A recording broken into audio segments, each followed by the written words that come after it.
জনে গুৱাহাটীত এটা কোম্পানীত চাকৰি কৰে আৰু তেওঁৰ এখন বাইক আছে, কিন্তু ফেমিলি ডাঙৰ হোৱা দেখি এখন গাড়ীও কিনিলে। কিন্তু যেতিয়া তেওঁ বাইকখনৰ আৰু গাড়ীখনৰ ইঞ্চুৰেঞ্চ দুটা চেক কৰিলে, তেতিয়া দেখিলে যে কম্পালচৰি পাৰ্চনেল এক্সিডেণ্ট PA কভাৰৰ নামত দুয়োটা পলিচিতে প্ৰিমিয়াম কাটিছে। জন আচৰিত হ'ল, মই এজন মানুহে, কিন্তু মোৰ নামত দুয়োটা PA কভাৰ কিয়? জনৰ PA কভাৰৰ নামত বছৰে বছৰে এনেই দুবাৰকৈ পইচা কাটি আছে আৰু সি দুটা PA কভাৰ লৈ বহি আছে, য'ত নেকি এজন মানুহৰ বাবে এটা PA কভাৰ হ'লেই হয়।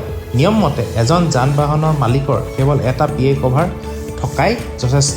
তেওঁ গাড়ী লাগিলে যিমান কেইখনেই নাথাকক কিয়, প্ৰতিখন গাড়ীত বা বাইকত আলাদা কৰি কভাৰ লোৱাৰ কোনো প্ৰয়োজন নাই।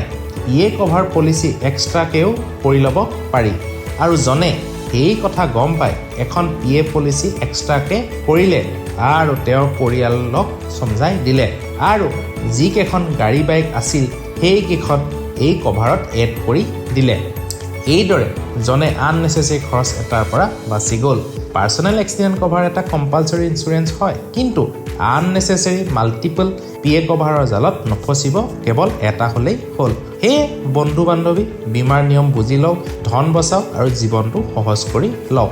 আৰু এই ধৰণৰ পইচা বচোৱা টিপছ পাবলৈ এই চেনেলটো ছাবস্ক্ৰাইব কৰি লওক। আজিলৈ ইমানেই, আকৌ লগ পোৱাৰ প্ৰতিশ্ৰুতিৰে আজিলৈ বিদায় মাগিছোঁ। ধন্যবাদ।